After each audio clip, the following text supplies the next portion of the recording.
2 Samuel, capítulo de número 6, versículo 11, diz assim: E ficou a arca do Senhor em casa de Obed-edom, o geteu, 3 meses. Diga assim comigo: 3 meses. E abençoou o Senhor a Obed-edom e a toda a sua casa. Nós vamos, em cima desse versículo, trazer uma mensagem para os irmãos usando os slides. Primeiramente, queridos, eu quero fazer aqui uma rápida introdutiva para os irmãos entenderem. Está ali no slide. Família é a célula máter da sociedade. Grave isso aqui. A célula máter, ela é a célula principal, é a célula mãe do corpo humano, tá certo? Nós usamos isso para identificar a importância da família numa sociedade. Muitos especialistas, terapeutas familiares, pessoas especialistas nessa área, entendem que o modelo que mais dá certo para uma sociedade é o modelo que nós chamamos de judaico-cristão, ou seja, a família no seu parâmetro tradicional, no seu princípio tradicional, como já foi dito aqui ontem. É o homem, a mulher, o macho, a fêmea, a sua prole. Isso é uma família tradicional à luz da Bíblia Sagrada, e é um modelo que mais dá certo.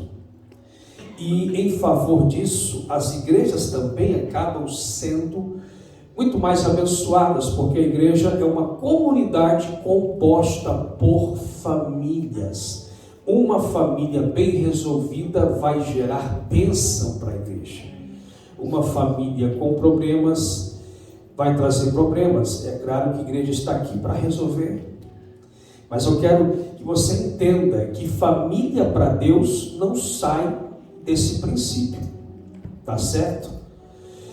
A palavra família, ela tem a sua origem numa palavra em latim chamada famulus, que quer dizer escravo doméstico. Ou seja, quem faz parte de uma família precisa entender dentro de si que nós temos a função de servir os nossos entes, os que estão conosco. Nós entendemos também aqui, os irmãos vão acabar entendendo, que existe também um complemento do que até a própria área jurídica chama de família. A adoção, por exemplo, agregados, por exemplo, acabam em caráter excessivo fazendo parte também de uma família tradicional. Para nós entendermos isso aqui, nós vamos entender que na realidade Jesus ele se fez como filho de José e José como pai de Jesus. Embora Jesus ele foi enviado pelo Espírito Santo. Então há casos assim de famílias que às vezes reconstroem um segundo casamento, e aí os filhos também acabam somatizando dentro desse ambiente familiar, tá? Nós estamos aqui agrupando os tipos de família que são abençoados por Deus dentro do seu parâmetro, dentro da sua ordem. Eu quero que os irmãos entendam algumas frases que eu vou citar aqui agora, para os irmãos captarem que não são só pastores ou pessoas que estão dentro das igrejas que têm esse pensamento. Eu vou citar frases de pessoas que não participavam de igreja ou se demonstravam ateus ou agnósticos. Vou citar algumas frases célebres. Por exemplo, o escritor Rui Barbosa ele disse o seguinte, que a família é o berço de valores e princípios. Não é um pastor que está dizendo, é um autor, um escritor.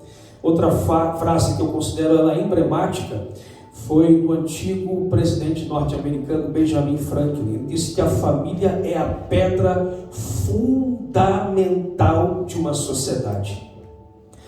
Uma outra frase que me chama a atenção, essa é muito forte, de Friedrich Nietzsche. Olha o que ele vai dizer: ai daquele que não tem um lar.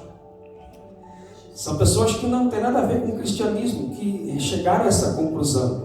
O filósofo grego, Aristóteles, muito conhecido e respeitado, que foi tutor de Alexandre o Grande, olha a frase dele: família é a comunidade de todos os dias. Então você tem aqui frases de filósofo, de ex-presidente, de escritor, para os irmãos entenderem que dentro de um contexto correto, não são só igrejas, pastores, especialistas como terapeutas familiares, mas pessoas com bom senso chegam a essa conclusão que a nossa casa, uma vez bem resolvida, isso vai gerar favorecimento para qualquer sociedade que nós estivermos inseridos. Então eu quero que você libere essa palavra hoje para a pessoa que é da sua casa. Se está aí perto, faça isso. Se não tiver, comunique-se com alguém, diga assim: nossa casa é propriedade peculiar e exclusiva de Deus. Agora diga para o irmão da outra casa, diga assim: o seu lar será referência para outros lares. Quem entendeu, diga amém. Então, dentro dessa introdutiva, não resta dúvida a respeito do que é família, do que ela representa, não só no contexto cristão, mas no contexto social. Ela é muito importante. Em cima disso, a pergunta que não quer calar, e eu preciso perguntar confrontando: como devemos então conservar valores de uma família tradicional, sendo que nós hoje vivemos numa sociedade moderna, cosmopolita, tempos contemporâneos? Como devemos conservar esses valores fundamentais, princípios que a palavra de Deus nos ensina? Certamente é uma luta para nós hoje absorvermos princípios e valores que os nossos pais nos ensinaram a nós, e nós temos que passar aos nossos filhos. Mudou-se as gerações, as culturas, só que eu tenho algo para dizer para você: a palavra de Deus não muda. Amém. Ela é universal, tá? Existem culturas diferentes, mas a palavra não pode ser trocada ao seu bel prazer. Então nós temos que adaptar essa nova geração com estratégias, mas nunca sairmos do que a palavra de Deus nos orienta. Isso é fundamental. Então, pastor, como conservar esses valores num tempo tão difícil? A primeira coisa, eu quero ressaltar para você o texto que nós lemos.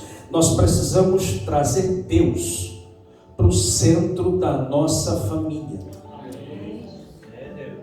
Só que é um ponto crucial e fundamental. A casa de Obed-Edom foi abençoada. Por quê? Porque a presença de Deus estava lá dentro.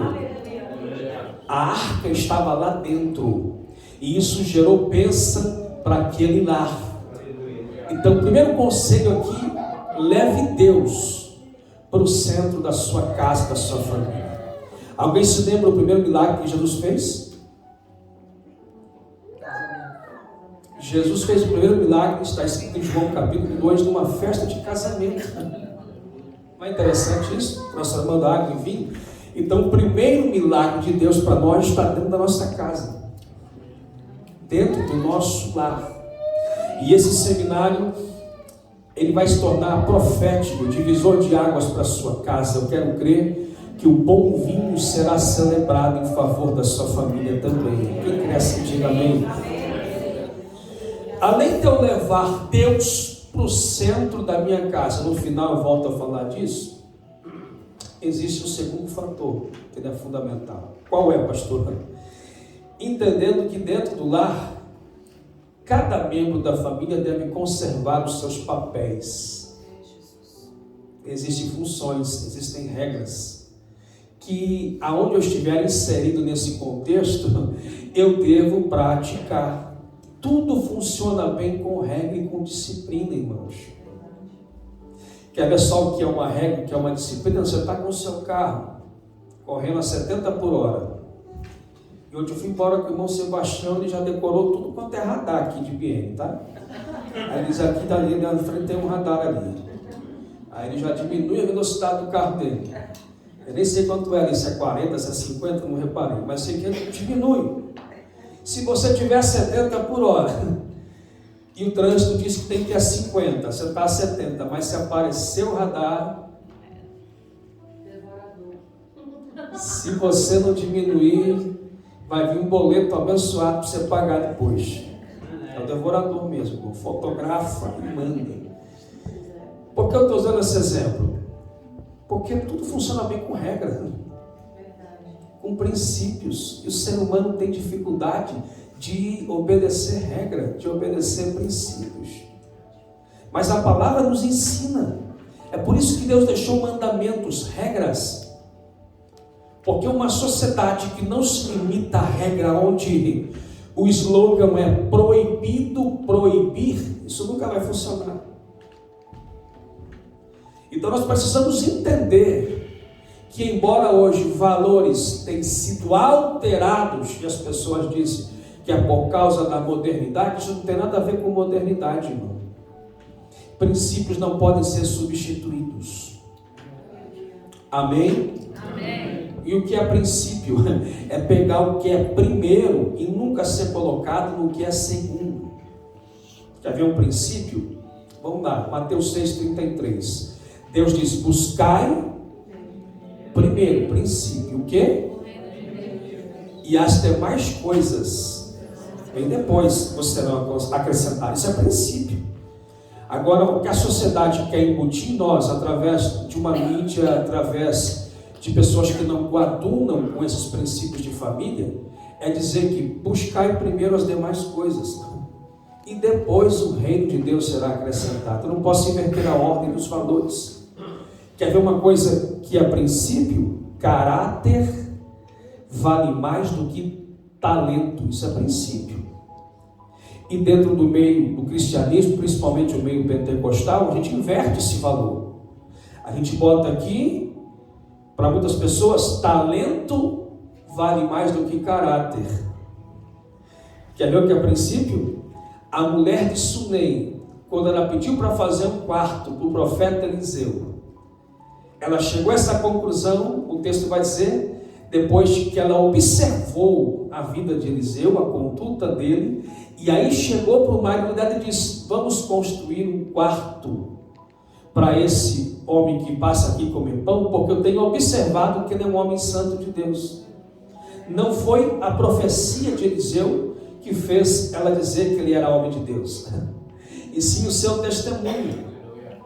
A nossa geração inverte valores quando a gente passa a dar mais crédito para o profeta que entrega a revelação do CPF e do RG, do que para o mensageiro que traz a palavra da cruz. Aleluia, Jesus. A nossa geração passa a inverter valores quando eu prefiro ficar na minha casa vendo o profeta virtual pela live, do que vir congregar na casa do Senhor no culto domingo. São valores que se invertem. E quando se inverte valores, o estrago é grande, as consequências vêm. Então, estou usando esses exemplos para os irmãos entenderem que dentro da família tradicional, conservadora, que a Bíblia nos orienta, existe regra, funções. Diga aí para esse irmão, dê um sorriso colgate para ele e diga assim: exerça o seu papel dentro da sua família.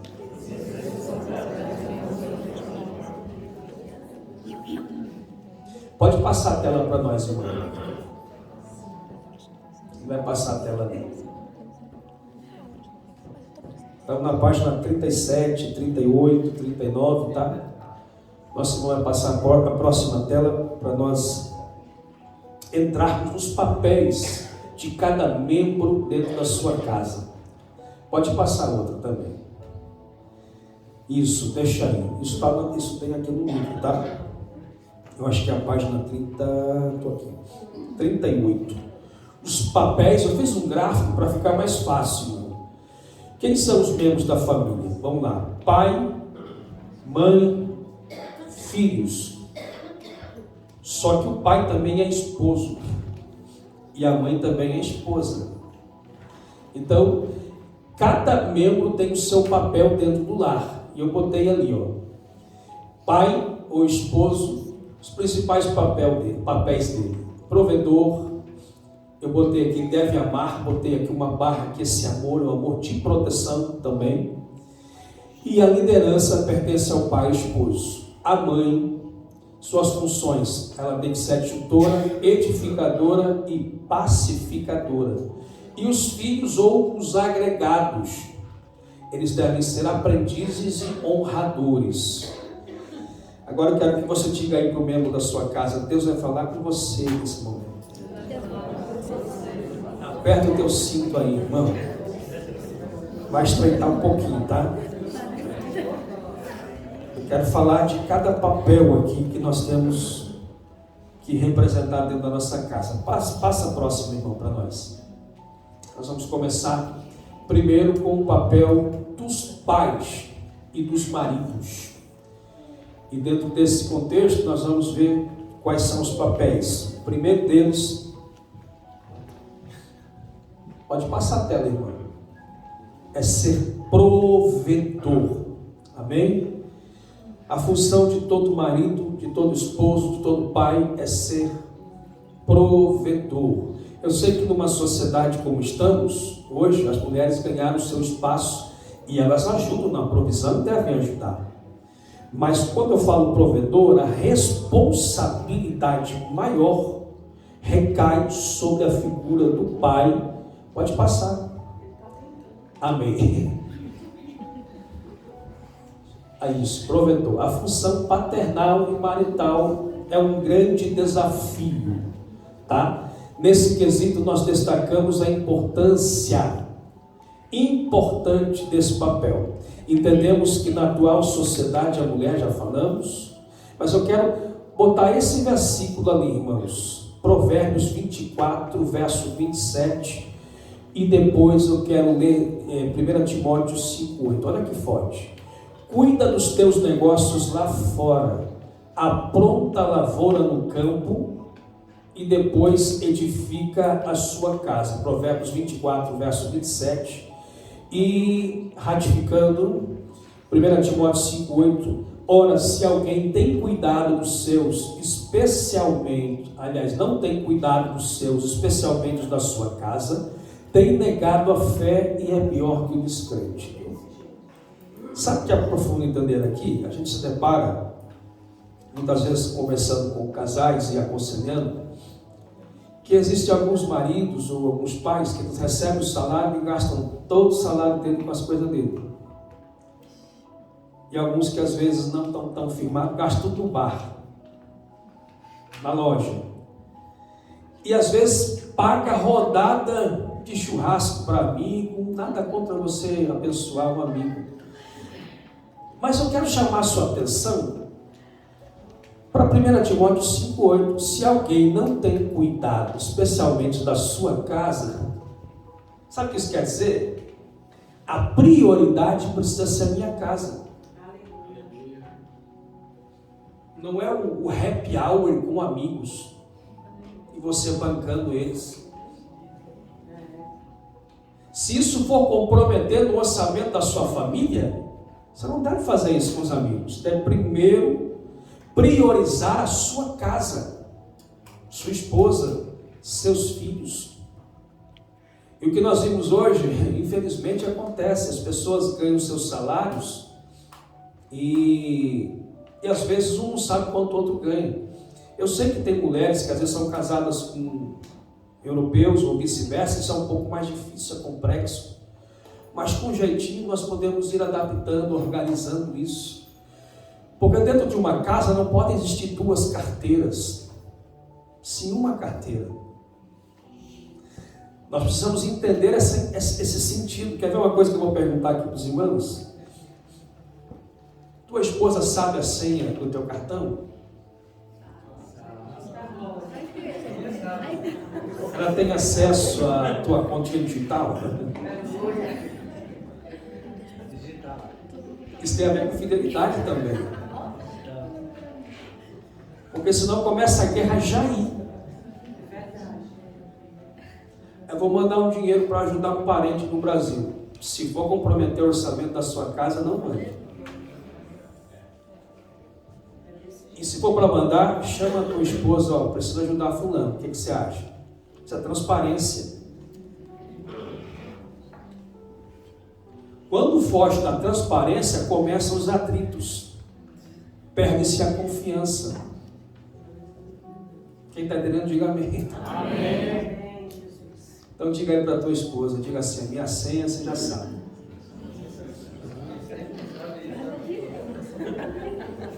Mas o grande problema que tem acontecido hoje é que às vezes o marido ganha o salário e não... Ele quer fazer, vamos fazer aqui uma vaquinha, dou tanto para pagar as contas, você dá tanto. Irmão, para com isso, irmão. É um dinheiro só, uma família só, uma casa só. E aí não quer ajudar na casa, mas quer pagar a rodada de pizza para os amigos. E aí não quer pagar uma pizza para a família. Aí está cometendo um erro gravíssimo. Para a família não tem, mas para o amigo tem. Então é isso que Paulo está dizendo. Se eu não tiver cuidado, especialmente com os da minha casa, primeiro, diga assim, primeiro é a minha casa. Diga primeiro é a minha esposa, depois os filhos, e se sobrar, e se houver um consentimento, um parente, um amigo. Quem entendeu, diga amém. Amém. Agora, o que é ser provedor? Escute essa frase de Luciano Subirá. É uma referência também na área de família. Olha o que ele disse. A posição do homem como provedor o coloca como função de maior responsabilidade. Agora, atenção.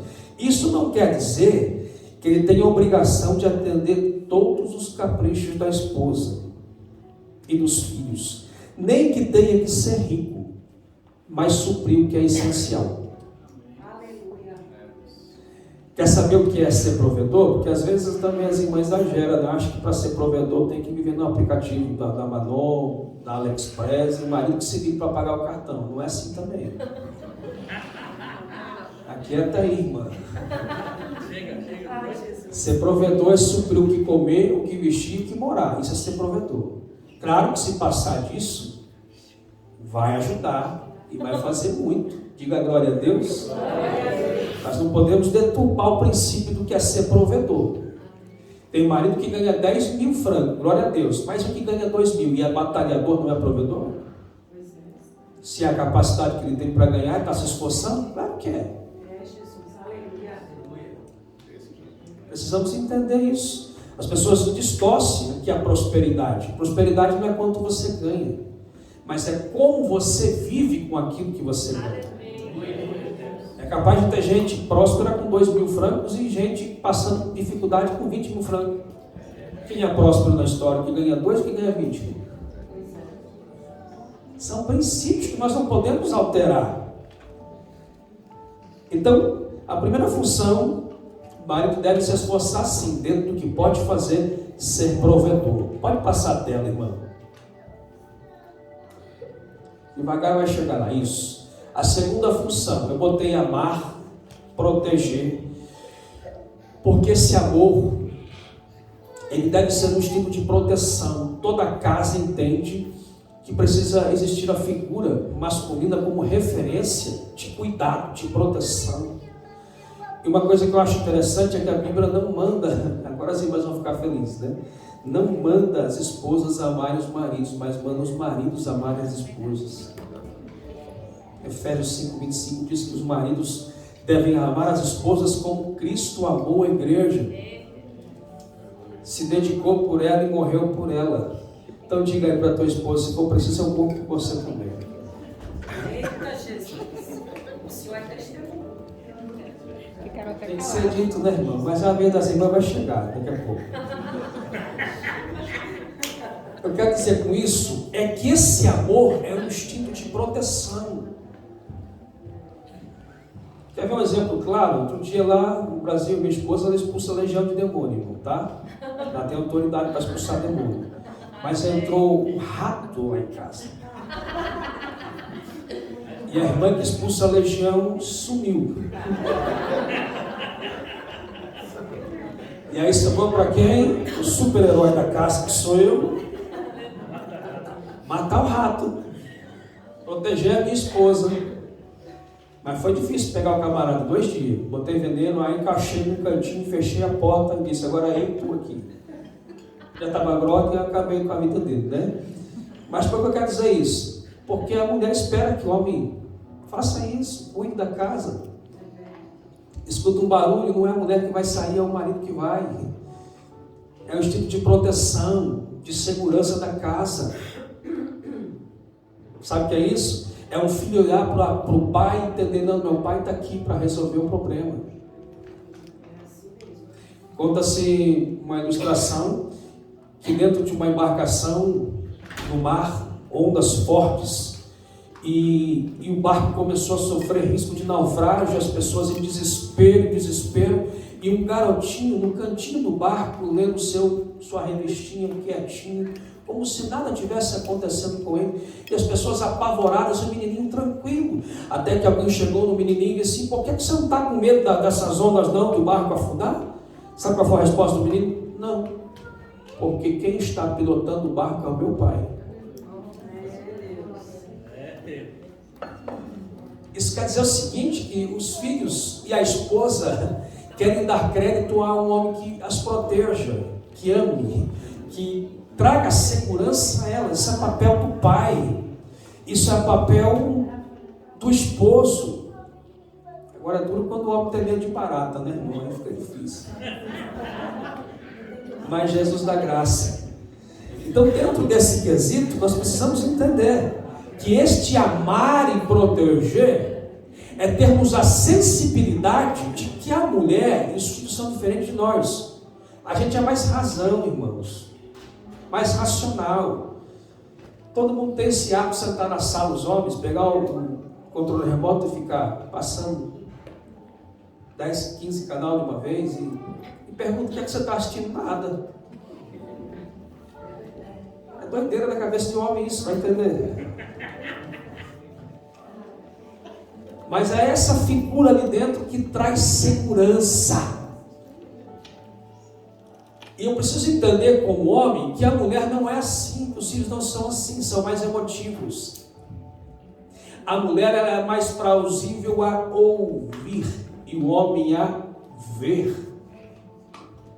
E já que ela é mais plausível a ouvir, imagina a coisa mais que ela gosta mais de fazer durante o dia: conversar.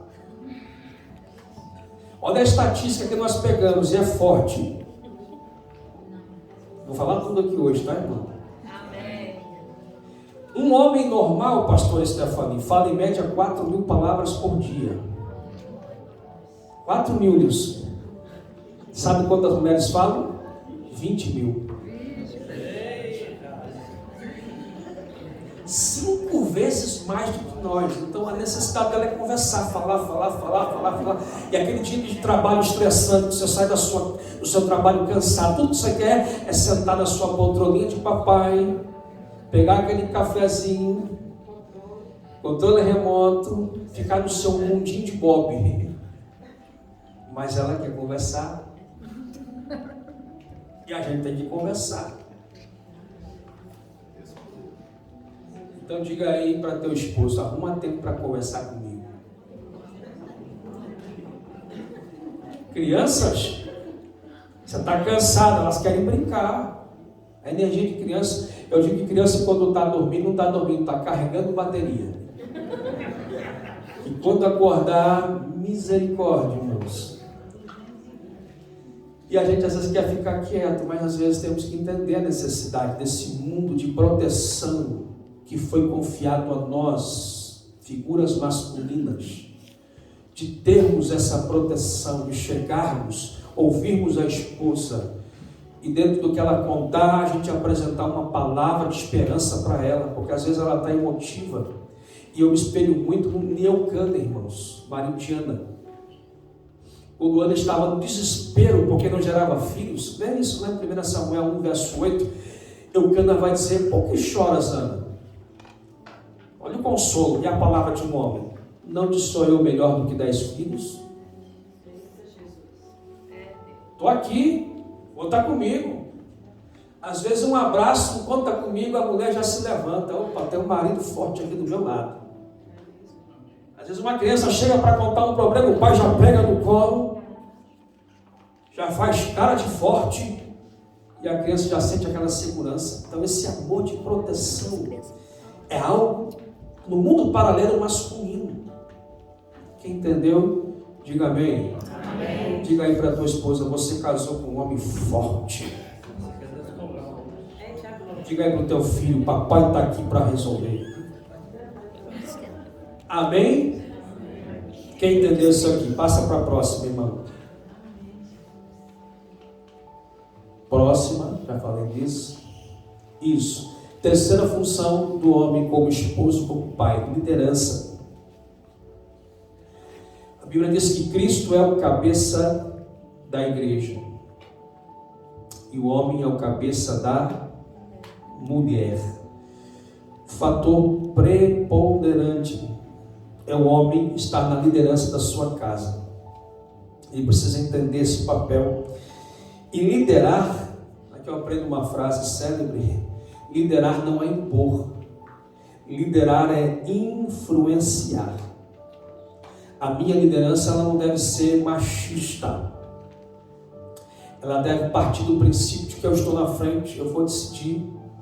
E a minha esposa gosta de usar um exemplo, né? A gente dirige lá no Brasil, vai em muito lugar diferente. E ela tem hábito de ficar no GPS. E eu fico dirigindo ela no GPS. Então a história é assim: o marido é o piloto e a mulher é o navegador, o copiloto. Ou seja, a gente está conduzindo, mas ela vai dar algumas normas, né? Por aqui, por ali. Isso faz parte do sexto sentido da mulher, que enquanto o homem atende o telefone só de uma vez e conversa depois, a mulher atende o telefone, conversa, troca a fralda da criança, esquenta a mamadeira, atende o vizinho, consegue ver quem está conversando lá do outro lado da rua. Meu Deus.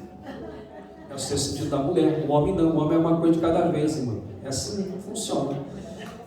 A liderança do homem, mas a mulher está ajudando. É por isso que depois eu vou falar de um assunto importante da mulher também, dentro desse quesito. E dentro desse quesito liderar, aqui está incluída a liderança não só no contexto familiar, mas se o marido frequenta a igreja, é cristão, ele deve também ser o sacerdote da sua casa. Gênesis capítulo 25, versículo 21 diz que Isaac fazia oração constantemente por Rebeca, sua esposa. Cobria ela de oração. No caso, ela não gerava, então ele orava para que Deus fizesse o milagre. E Deus ouviu o clamor de Isaac. A Bíblia não fala que Deus ouviu a oração de Rebeca. A Bíblia fala que Deus ouviu a oração de Isaac. Então ele era o sacerdote da casa dele. Nós precisamos entender, nos posicionarmos dessa forma também, irmão. Defender a nossa casa com a nossa liderança espiritual. Eu sei que às vezes algumas mulheres não podem gozar desse privilégio porque os maridos ainda não são, mas serão. Estou profetizando, tá? E aí você acaba assumindo esse papel também de ser intercessora da sua casa. Mas quem é irmão, homem, pai, esposo, deve entender que a sua casa deve ser conduzida por você. Amém? Não precisa buscar características de nenhum, como foi dito ontem, nenhum digital influencer. Modelo para minha casa não vai ser nunca Xuxa, Jojo Todinho. Modelo para minha casa vai ser uma família abençoada de Deus, com princípios e valores. Essas pessoas buscam direcionamento em pessoas que não são verdadeiros aquilo, trazem falsas notícias de um lar. O único pastor que eu ouvi, escute isso aqui é verdadeiro, que eu ouvi dizer que era perfeito a casa dele, que nunca teve problema no casamento, esse pastor acabou traindo a esposa depois. Não existe casa perfeita. Aqui eu vou pegar carona no jargão de um grande mensageiro nessa área, um pastor que eu gosto muito, José Gonçalves. Ele diz o seguinte, que casamento não vem pronto, se constrói. Então família também é assim, não vem pronta, se constrói. Diga aí para tua esposa, para teus filhos, diga: nossa casa é um lar em construção. Diga: não vamos construir casas, vamos edificar lares. Entendeu até aqui? Diga amém. Então a liderança pertence também à figura do homem. Deixa eu passar agora para a parte das mulheres. Diga para a tua esposa: chegou a tua vez agora. Pode passar, irmão. Papéis da mulher como mãe e esposa. Primeiro, adjutora, que é auxiliadora, ajudadora, apoiadora. Referência ali de Gênesis 2,18. Não é bom que o homem esteja só, far-lhe uma adjutora idônea, que esteja acompanhando ele. O que é adjutora? Vou usar uma palavra aqui que talvez seja melhor. Submissão, dentro desse princípio. Submeter-se. O que é submissão? É comprometimento com a missão do outro, no caso o marido. Então a mulher foi feita, aqui é um princípio, não é machismo, tá? Entenda isso aqui. O homem não foi feito por causa da mulher, mas a mulher foi feita por causa do homem. Então uma função principal da mulher é estar ao lado do homem. Às vezes tem maridos que são muito grossos também, acho que aqui ninguém é islamismo não, tá, irmãos? Aqui nós somos cristãos. E a sua mulher precisa ser uma mulher que tenha na sua casa um marido que a respeite.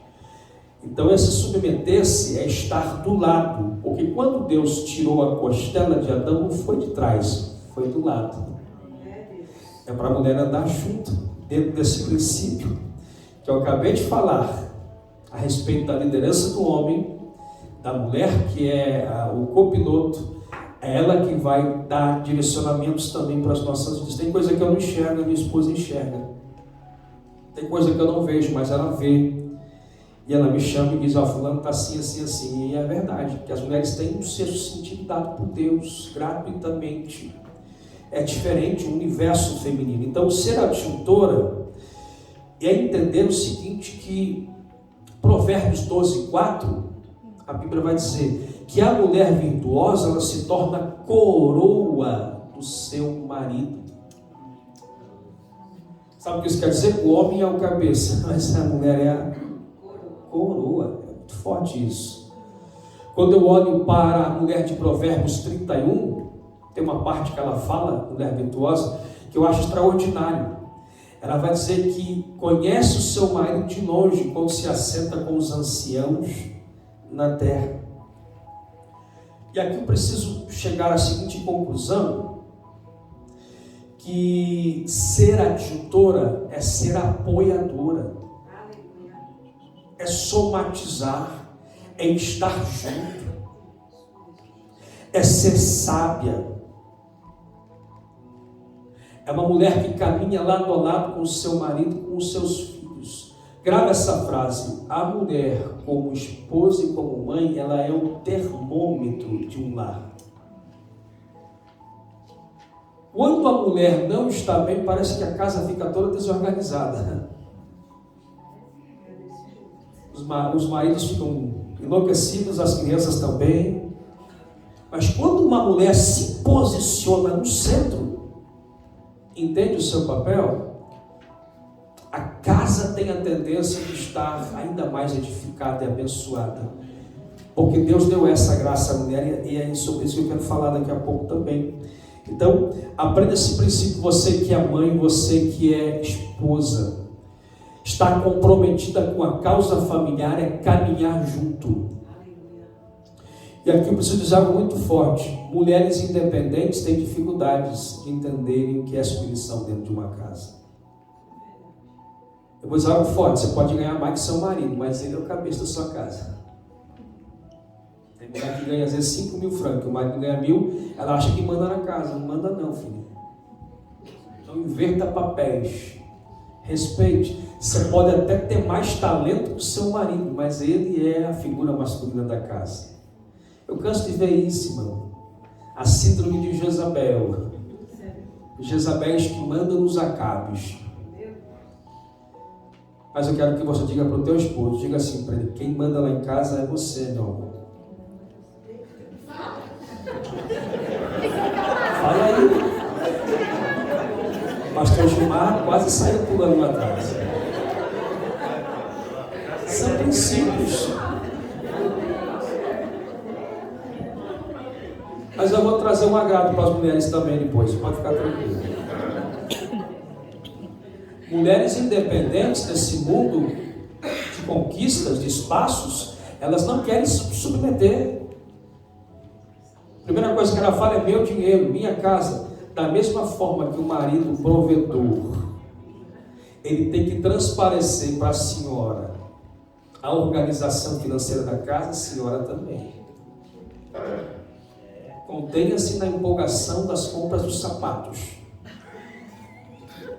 Contenha-se na empolgação das compras das bolsas.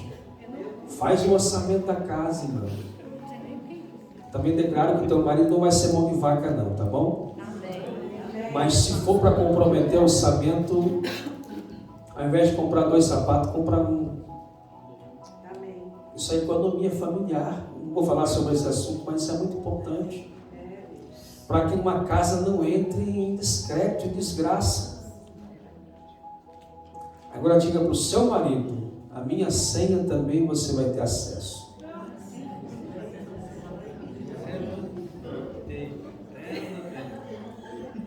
Isso é transparência dentro de um lar, irmãos. Eu não estou usando aqui o termo invasão de privacidade, não é isso. Estou dizendo transparência, cumplicidade. O tripé de um casamento é fidelidade, cumplicidade e respeito.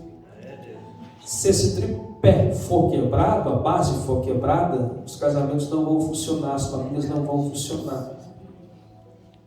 E a mulher, como atitude, ela deve estar ao lado do marido apoiando. E em cima disso, os filhos terão um suporte ainda maior. Quem entendeu, diga amém. Amém. Passa para a próxima, irmão. Próximo. Segunda função da mulher, edificadora. Botei até ali, ó, significa erguer, levantar, construir. Vem do termo latim edificar. Essa palavra é usada muito no termo de construção civil, mas que ele é adaptado na palavra como no sentido de edificar, de construir, de alimentar uma organização, um sistema, no caso uma família. E essa função de edificadora foi dada à mulher. Lembra de Provérbios 14, 1? Que aqui diz lá, a mulher sábia e a tola destrói a sua casa. Eu quero que a gente passe na próxima, irmão. Vamos ver uma lista ali, ó. Para aí um pouquinho, deixa aí. Não precisa nem argumentar muito, né? Olha a orelha do marido, olha a boca da esposa. Sabe o que é forte dentro desse quesito edificar? Muitas vezes a mulher não tem usado da graça que Deus deu dentro do lar, e os filhos estão passando por esse mesmo processo, os maridos também, porque a Bíblia vai chamar isso de mulher rixosa. E sabe o que é forte? É ver o que Salomão vai dizer lá em Provérbios, queridos. Ele vai comparar o seguinte: a mulher rixosa e o gotejar no telhado, um e o outro é a mesma coisa. Quer que eu explique? Olha a comparação de Salomão. Sabe aquele dia que você está dormindo e cai aquela chuvinha e de repente um telhado começa a ficar aquele pingo, ó, pim, pim, pim. Sabe aquela pia que você esquece ligada e 3 horas da manhã está aquele barulho, pim, pim, pim. Quando você não levanta, não fecha aqui, você não fica em paz, pim. A mulher rixosa é esse pim, pim, pim, pim. Na orelha do marido, reclama da marca do arroz, reclama da marca do feijão, reclama da marca do creme dental, reclama porque não chegou a tal horário, reclama porque não mandou o WhatsApp naquela hora, reclama dos filhos, reclama de tudo. Ela é rixosa. O irmão que disse amém ali, né? Não sei porquê. Escute isso aqui. Reclamação demais vira murmuração. E o que Salomão está querendo dizer nessa palavra é que a mulher que fica o dia inteiro assim, reclamando, está reclamando de coisas que aconteceram há 10 anos atrás. Ela transforma o seu lar num ringue de guerra. Vai gerar um atrito entre filhos e pais, porque ela só grita. Ela não edifica, ela está destruindo a sua casa.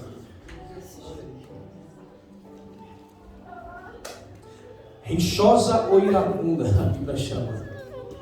Mas eu quero que você libere isso para teu marido, para teu filho. Diga assim: eu sou uma mulher que vai edificar a partir de hoje. Eu sou uma mulher que vai edificar a partir de hoje. Em nome de Jesus. Por quê, irmãos? Aqui eu quero dizer algo muito forte. A liderança é do homem, amém? Amém. Mas o governo da casa, Deus confiou à mulher. A administração do que acontece na casa, isso Deus deixou para a mulher. Eu, há muitos anos atrás, ainda bem jovem, irmãos, acho que eu tinha 18 anos na época ainda, bem jovenzinho, eu me recordo que um trabalho que eu fiz foi numa empresa. Eu trabalhei na função de almoxarifado. É um nome estranho, parece língua estranha, né? Mas o que é almoxarifado?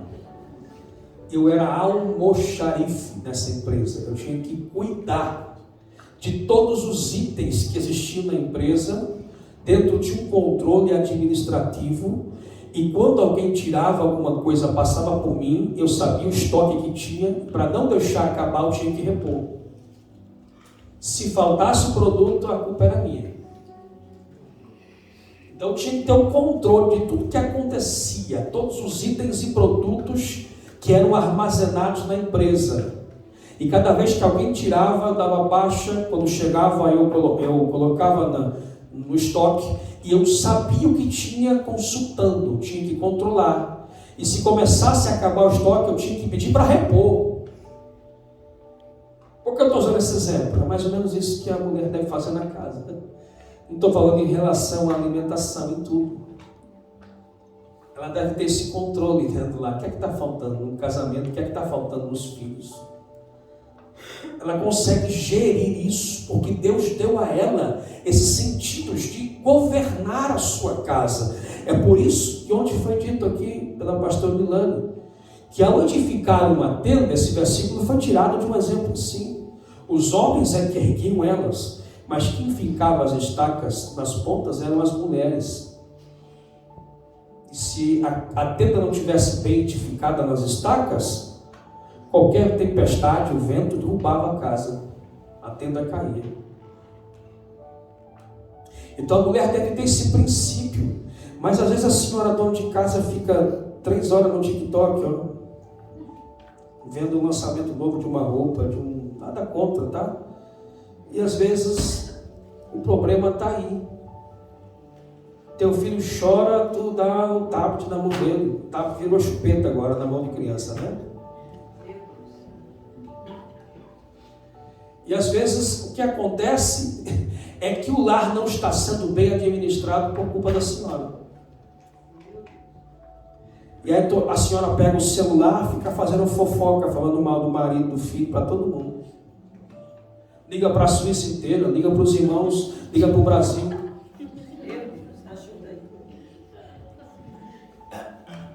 E às vezes por causa de organização da senhora é que os filhos estão rebeldes, o marido está aí do jeito que está. Passa a tela para nós, irmão. Diga para o teu marido: eu não sou rixosa, não. Não sou rixosa, não. A mulher que edifica, ela tem esses 10 princípios aqui. Eu sei que é difícil ter todos, mas alguns tem que ter, né? Olha aí, fiz um gráfico, está no livro aqui também. Que é a mulher que edifica a casa? Primeiro, ela ora. Segundo, ela sempre é agradecida. Aleluia. Terceiro, ela sabe perdoar. Quarto, isso aqui é tremendo, né? Ela não faz drama não, tá bom, irmão? Amém? Amém. Não faz drama. Sexto, elas cuidam. Sétimo, elas controlam a língua. É forte. Não é para você, tá, irmão? É para outra mulher lá de fora. Oitavo, elas sabem confrontar em amor. Nono, elas se antecipam ao problema. E 10, elas são proativas. Amém. Eu cresci num lar que a minha mãe não teve muito estudo, mas muita coisa eu aprendi vendo a minha mãe. A gente não tinha uma condição econômica muito boa, nunca faltou alimento em casa, mas olha o que minha mãe fazia. Quando o pão endurecia, ela não jogava fora não, ela guardava um pouquinho, depois dos 3 dias, sabe o que ela fazia? Torrada, pudim, ela inventava aquilo. Aí eu fui aprendendo alguns exemplos vendo a minha mãe fazer as coisas simples da vida. A administração de uma casa. Aleluia.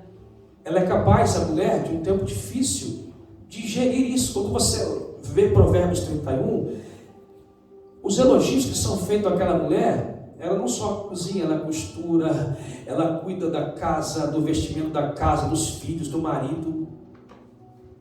Ou seja, Deus confiou à mulher essa capacidade de criatividade. Amém, Jesus. Para o homem, às vezes, o pão é pão. Para a mulher, o pão vira torrada, vira pudim, vira um monte de coisa. Farinha. Não é isso? Isso Deus dotou a mulher de capacitação.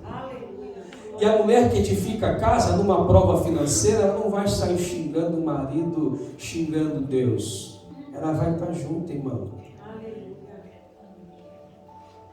Ela também vai fazer o outro princípio que eu vou passar agora. Passa aí, irmão. Pacificadora. E o que é a pacificadora? A apaziguadora, que gera paz. Olha o personagem que nós escolhemos ali, Abigail. Lembra dela? Ela se casou com um marido tremendo, chamado Nabal. Pensa num homem grosso, sem escrúpulos, sem caráter.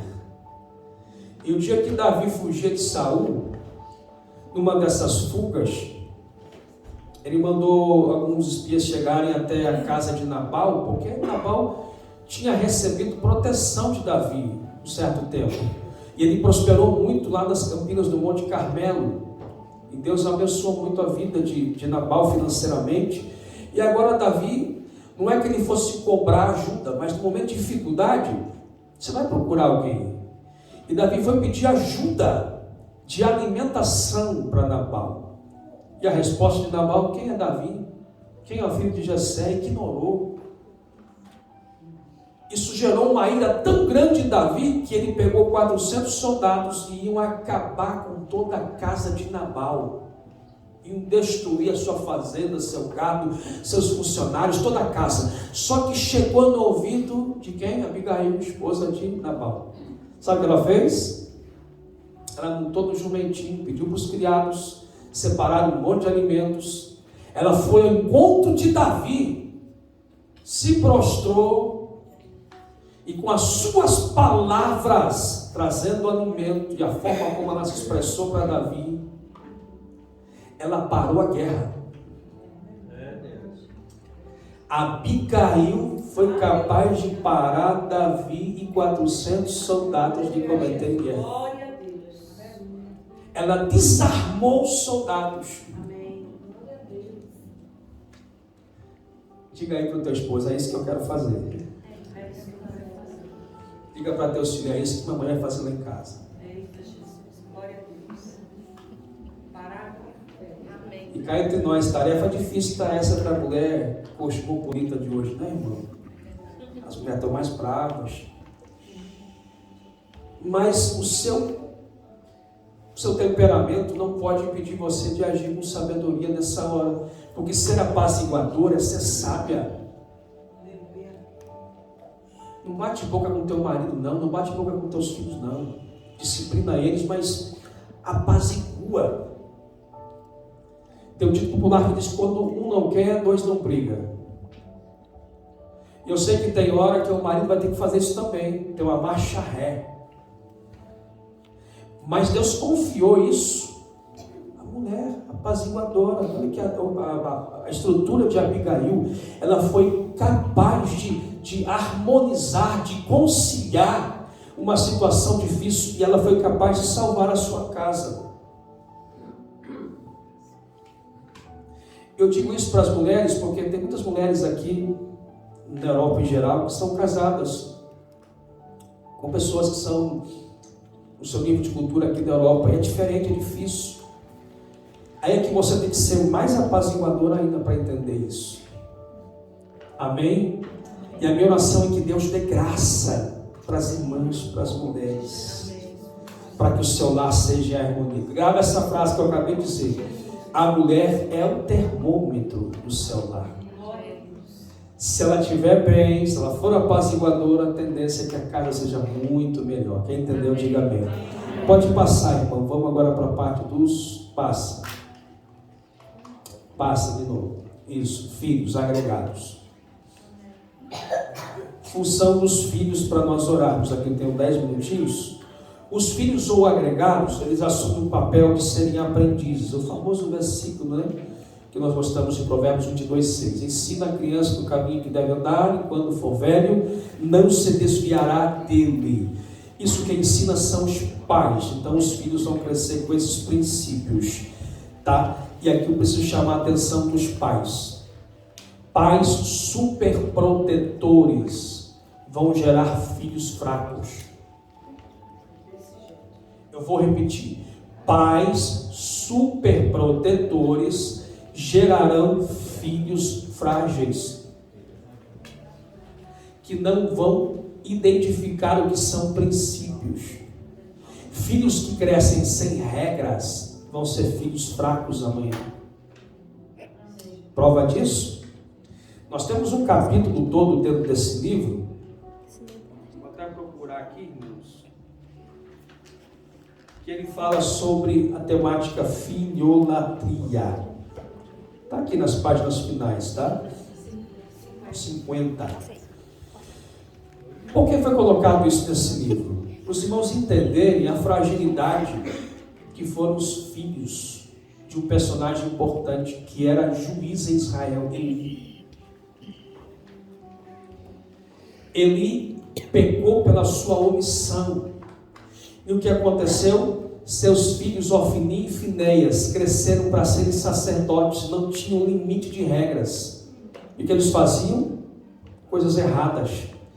Se prostituíam com as mulheres no templo, roubavam os sacrifícios das carnes dos animais, eles pegavam a melhor parte para eles. Eles fizeram com que a nação de Israel muito se escandalizasse, a ponto do próprio Deus dizer que eles eram filhos de Belial. O pecado maior aqui não foi nem de Ofni e Finéias, foi do próprio Eli, pela omissão. E hoje nós estamos crescendo uma geração que os nossos filhos querem ser poupados, e a gente pensa, meu filho não vai passar pelo que eu passei. Claro que a gente não quer que eles sofram, mas eles precisam viver as experiências deles. É por isso que hoje a nossa geração, principalmente no Brasil, se olhar para a minha geração, a gente com 15, 16, 17 anos, já tinha senso de responsabilidade em trabalhar. Hoje os nossos filhos no Brasil, os futuros filhos, sei lá, querem começar a trabalhar com 30 anos. Com 25 anos ainda estão viciados no videogame. Não pode, irmãos. E aí, a criação deles autoriza eles a não gostarem de ouvir o não. Não estão preparados para ouvir não. O não para eles será uma afronta. E não sabem reagir. É por isso que as suas ideologias são todas opostas a princípios da palavra, a princípios de família. Por quê? Porque a sua superproteção e o bombardeio das mídias satânicas ou da tecnologia que eles estão inseridos fez tanto mal, deteriorou a mente deles, que eles estão num mundo totalmente diferente de nós e querem aparentar que nós somos os quadrados da história, os retrógrados da história. Sabe o que você faz com a sua filha? Manda ela arrumar o quarto dela, irmão. 10 anos de idade, manda arrumar o quarto. Você já viu o quarto de adolescente como é que é? Parece que passou um tsunami. Uma bagunça santa. Se ela não quiser filmar, faz um filme lá, ó. Bota uma música de suspense de fundo e diz assim: se tu não arrumar, vai para o YouTube agora. Vai para o grupo da igreja agora. Ensina teu filho a ter responsabilidade, arrumar a casa, pagar um boleto bancário no banco. lavar um banheiro, lavar um quintal. Isso não tira a dignidade, isso cria responsabilidade. E nós estamos deixando os nossos filhos serem uma geração de nerds e ao mesmo tempo de lerdos, distante do propósito. Por quê? Porque meu filhinho e minha filhinha, se tocar no meu filhinho, vai se ver comigo. Bota o teu filho numa redoma de vidro, está idolatrando o filho. Aí sabe o que acontece? O filho é que começa a mandar na casa, manda no teu casamento. 12 anos de idade, ainda dorme com o pai e a mãe na cama.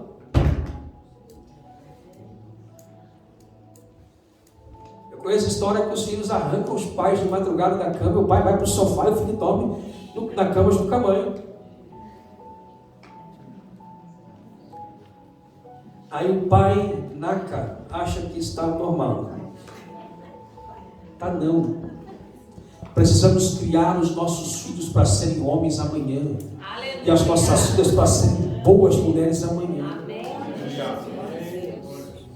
Dar responsabilidade não é diminuir o prestígio de um filho, mas é começar intuitivamente dentro do processo psicológico de que amanhã eles se tornarão homens e mulheres.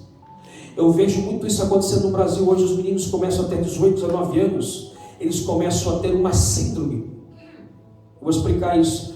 Antes dos 18, eles não vê a hora de ter 18, mas quando tem 18, tem a síndrome da mudança de fase. Por quê? Porque agora eles não são mais adolescentes, tem que ser homem. Quando vê que é homem, que tem que ter maturidade, responsabilidade, trabalhar, eles querem voltar a ser criança de novo.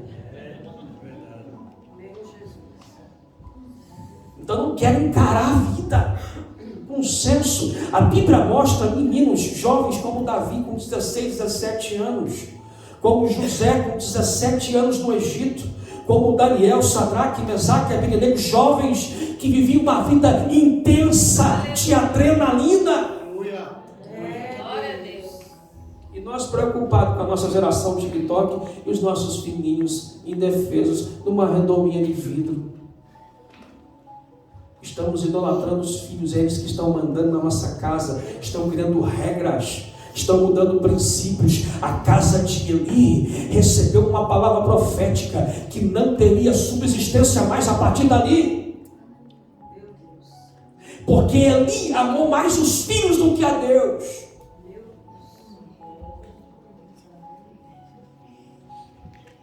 Amém? Amém. Bota teu filho para aprender isso. Outra coisa, já foi dito aqui ontem, mas eu vou ser mais extenso. Minha casa é minha regra.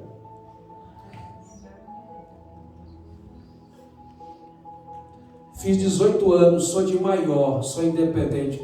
Mas está na minha casa? Minha regra ainda.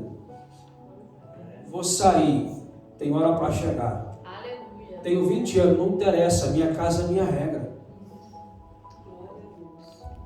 Vou trazer meus amigos para escutar um rock aqui no quarto. Vai nada, minha casa é minha regra.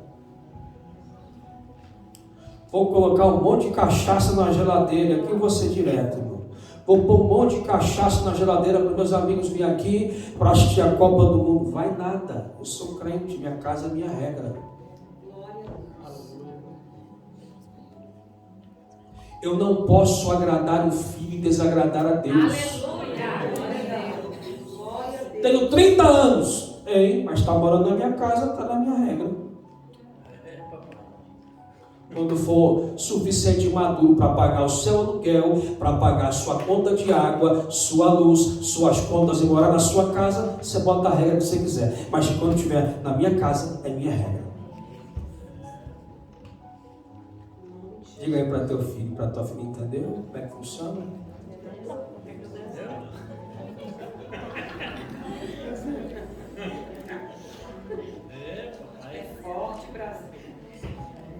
Saiu do quarto, já quer arrumar desculpa para não arrumar o quarto. Depois eu arrumo, depois não é agora. Porque se depois quer dizer assim, não vou arrumar. São pequenas coisas que nós temos que desenvolver, porque estamos gerando filhos frágeis para o nosso futuro. Quem entendeu, diga amém. Amém. Passa a próxima tela para nós, irmão. Próxima. Mais uma. Para aí um pouquinho, ó. Meninos devem crescer para serem formados homens. Meninas, da mesma maneira, crescer e aprender a virar mulher. Os mesmos devem ir ganhando maturidade com o aprendizado. E eles terão a obrigação de ouvirem, aprenderem e praticarem os ensinamentos em favor da sua casa. A psicologia diz que a adaptação do ser humano ela vai de 1 aos 7 anos. Então, para pais que têm filhos menores, tenham mais cuidado ainda.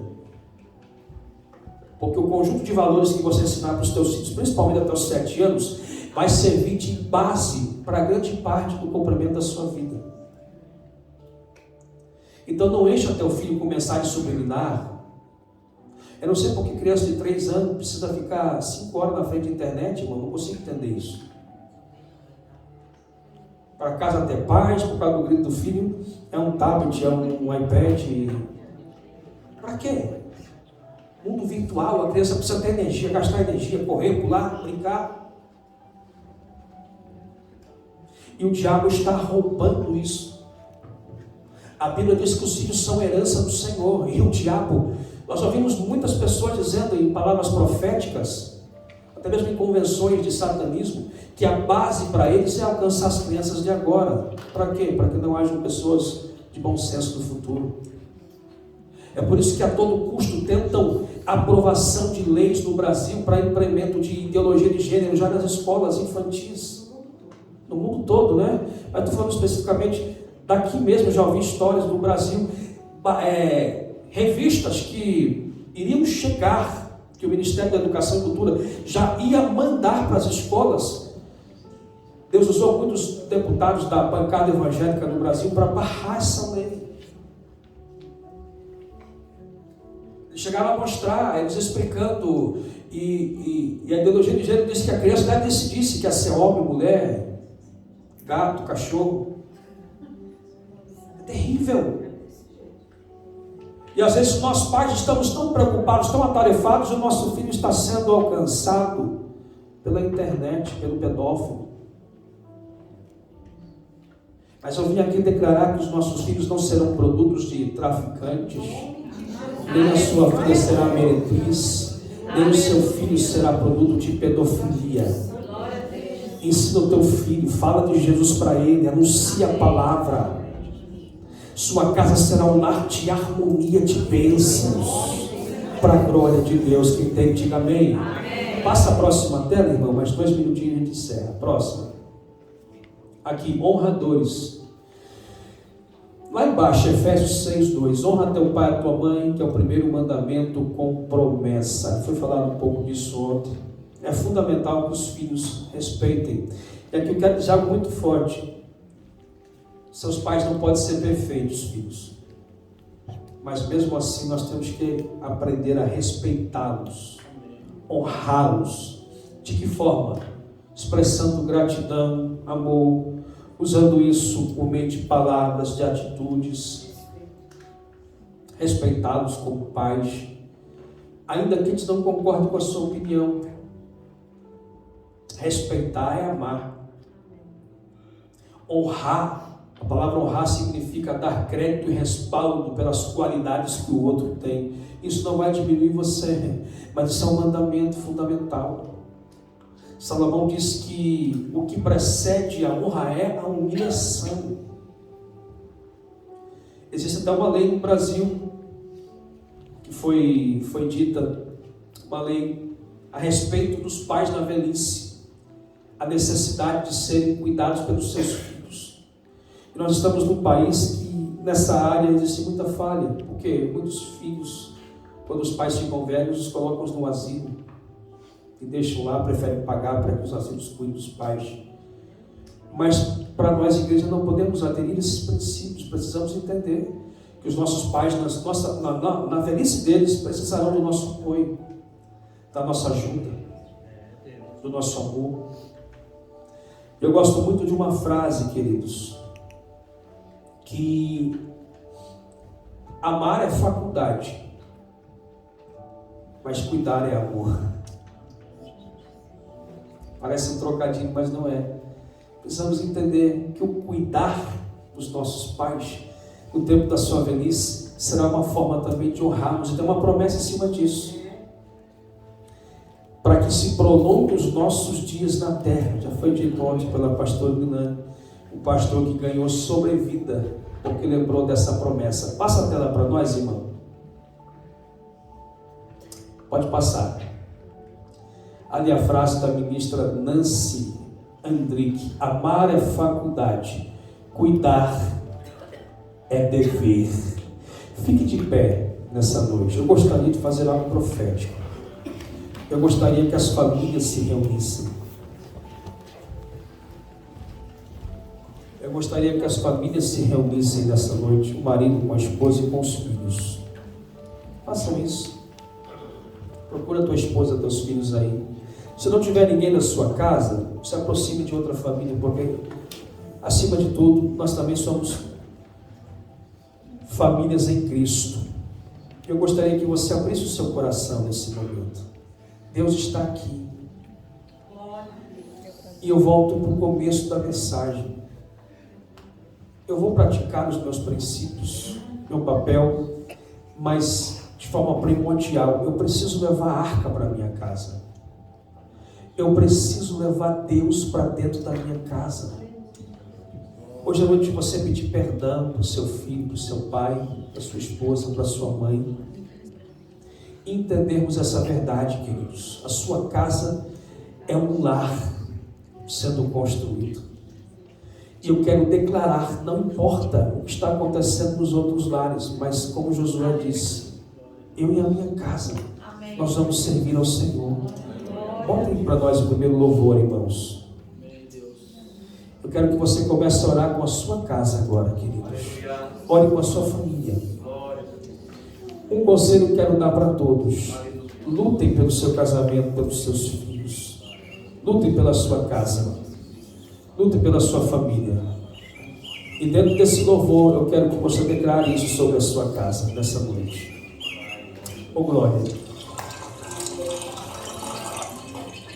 Pode erguer o volume para nós, irmãos. Fala para teu irmão: a nossa casa é uma bênção. Aleluia. Obrigado, Senhor, pela minha família. Comece a orar pela tua casa agora. Comece a declarar em nome de Jesus. Sua casa não será um hotel, será um resort familiar. Declare isso. Olhe com a sua casa. Pai, nós queremos ministrar. Eu quero declarar sobre as casas aqui, Senhor. Sobre os lares representados aqui nessa noite. Eu quero declarar a bênção sobre as casas e sobre os lares e sobre as famílias. Eu quero repreender, Senhor, todo espírito que queira intervir no projeto familiar. Nós não vamos permitir, Senhor, que valores tradicionais de uma família sejam trocados por valores desse mundo, porque a nossa casa será referência para outras casas. Eu quero declarar a bênção nos lares. Olhe pela tua casa, em nome de Jesus. Declare isso. Vai. A sua casa é a bênção do Senhor. A sua casa é referência para outros lares. Eu declaro que haverá restauração. Eu declaro que haverá comunhão.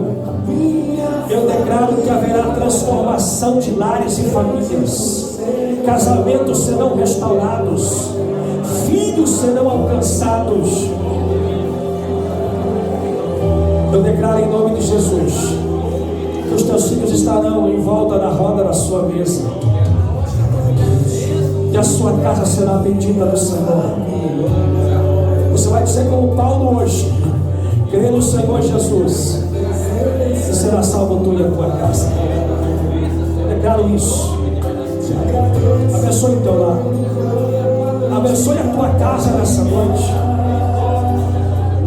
isso, quebrem protocolos.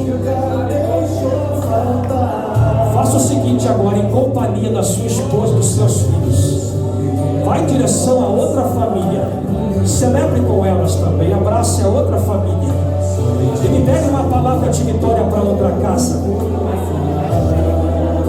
Faça isso. Diga para outra casa: a sua casa é uma bênção, o seu lar é uma bênção, a sua família é uma bênção.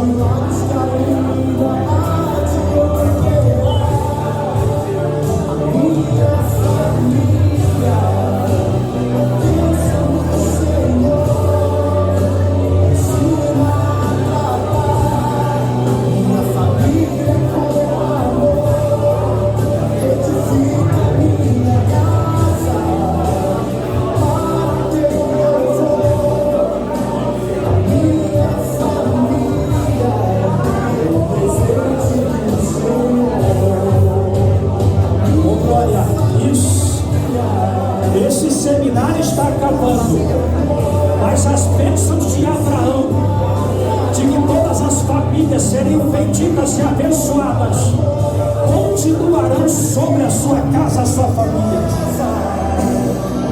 O seu lar será referência para outros lares, a sua casa será referência para outras casas. Eu quero declarar nessa noite, em nome de Jesus, toda maldição familiar cai por terra. Toda obra de bruxaria contra a sua casa, seus filhos, cai por terra hoje. Eu declaro que o Senhor vai alcançar, vai libertar o teu filho da prostituição, vai libertar o teu marido dos vícios.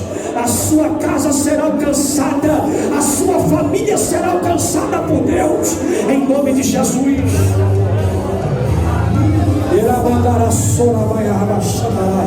Receba a bênção na sua casa. Nós liberamos sobre o teu lar hoje. Abençoe a tua esposa, abençoe Deus para teu marido, abençoe os teus filhos, abençoe a casa do teu irmão. Eu abençoo a família Assembleia de Deus Restauração em Cristo em Piene. Essa igreja vai crescer, porque é uma comunidade de famílias. O salário é uma bênção em nome de Jesus. Amém. Levante assim a mão direita comigo para o céu. Diga: Senhor, eu tomo posse dessa palavra. Tudo aquilo que aprendemos no seminário, possamos colocar em prática. Diga: eu creio nas promessas de Abraão. Diga: por isso eu tomo posse, que a minha casa é uma bênção, que a minha família é uma bênção. Diga assim: meu marido é uma bênção, a minha esposa é uma bênção. Diga: meus filhos serão referências. Diga: os meus filhos e até os filhos dos meus filhos serão uma geração extraordinária. Diga: eu declaro que as maldições são quebradas, que os projetos do diabo são repreendidos. Diga: eu profetizo hoje que haverá uma transformação dentro da minha casa, pois a minha casa não será uma casa de destruição, uma casa de vergonha. Diga: minha casa será um lar de bênção. Diga: em nome de Jesus, eu não vou construir casas, eu vou edificar lares. Diga: em nome de Jesus, eu vou edificar lares. Em nome de Jesus, para a glória de Deus. Levante a mão e adore a Ele, exalte a Ele. Vai, em cima desse louvor você vai profetizar. Tem maldição sendo quebrada aqui. Oh glória, declare isso. Se for preciso, você vai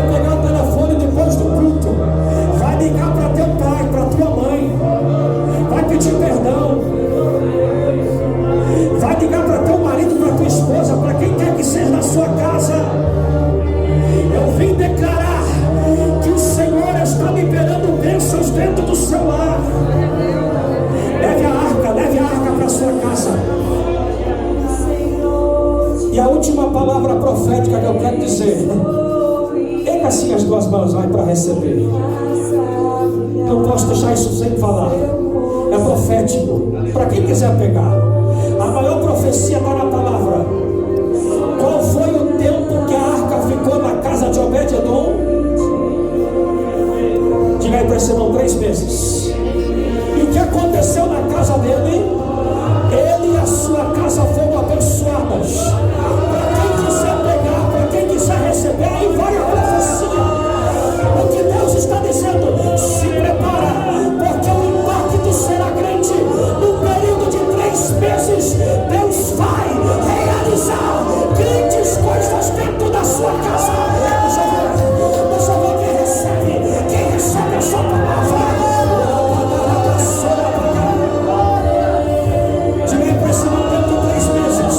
Diga, dentro de 3 meses. 3 meses é o prazo que Deus vai usar para abençoar, para restaurar, para edificar. Deixa eu ver quem recebe. Deixa eu ver quem recebe aí. Recebe. Declare agora, vai. A presença de Deus na sua casa vai gerar em 3 meses transformação, restauração, milagres. Vai, declare. Em 3 meses vai ter restauração de família, de casamento, de lar. E a bênção se derrame até 1000 gerações. Tua família e teus filhos e os filhos de teus filhos. Que a bênção se derrame até 1000 gerações. Tua família e teus filhos e os filhos dos teus filhos. Que a bênção se derrame até 1000 gerações. Tua família e teus filhos e os filhos dos teus filhos. Sua presença te acompanhe por detrás, por diante, do teu lado e em ti. É contigo,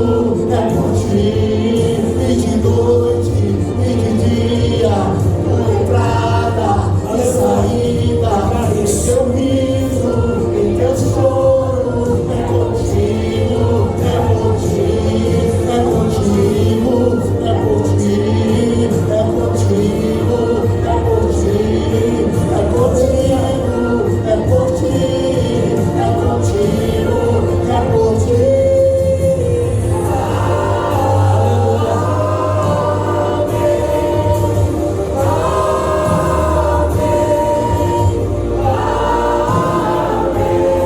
Amém, queridos. Quem recebe essa palavra, você pode aplaudir bem forte o nome de Jesus. Graças a Deus. Coloque em prática a palavra de Deus. Coloque em prática. Para voltar ao microfone, eu só quero perguntar aqui nessa noite: tem alguém? Você está aqui visitando hoje, primeira, segunda, terceira, quarta vez, não importa, mas você, acima de entender a importância de estar sobre a família que é a sua casa, você precisa entender a importância de fazer parte da família de Jesus. Como é que eu faço isso, pastor? É quando eu reconheço Ele como meu Salvador, único e suficiente da minha vida. Eu quero entender que para a sua família ser completa, você precisa da presença de Jesus, levar a arca para a sua casa e entregar a sua vida para Ele. Jesus não é popstar, não é idealizador de uma doutrina, Ele é Senhor, Ele é Deus. E você precisa reconhecê-lo como Senhor da sua vida. Essa história de que todos os caminhos levam a Deus, isso é mentira, isso é engodo do diabo. Jesus, quando perguntado, mostra o caminho, diz: eu sou ele está dizendo, aliás, eu sou o caminho, não está dizendo eu sou um caminho. O é artigo definido, único caminho. O único que pode levar você na presença de Deus é Jesus. Então reconheça Ele nessa noite. Quero perguntar, tem alguém que hoje quer espontaneamente fazer uma oração, entregando a sua vida para Jesus como Salvador? Se tiver, é só você levantar a sua mão para o céu. Tem alguém, pastor, eu quero. Ou alguém que parou, não importa o motivo, mas hoje você quer voltar para Jesus. Ainda sobre família, ainda que existiu um filho pródigo que fugiu da casa do pai, achou que ia se dar bem na vida, quando ele se viu na maior dificuldade da vida dele, de quem foi que ele lembrou? Dos amigos? Lembrou que tinha um pai. Ele voltou para a casa do pai. E o pai o recebeu como filho de novo. Então que você possa entender esse princípio. Hoje o pai está te aguardando voltar para casa. Tem alguém afastado que quer voltar para a presença de Deus? Ou alguém que nunca fez uma oração entregando a sua vida para Jesus, reconhecendo Ele como Salvador da sua vida? Não volte para a sua casa sem levar a arca. A arca representa Jesus para nós. Pela última vez eu faço o apelo, não deixe para amanhã o que tem que ser feito hoje. Tem alguém que quer hoje, não é religião, é Jesus. Pastor, eu quero entregar a minha vida para Jesus. Ou pastor, eu quero me reconciliar. Tem alguém? Não tem? Todos são salvos aqui? Amém? Então diga assim: não vou construir casas, vou edificar lares. Aplauda Jesus, Deus abençoe. Muito obrigado.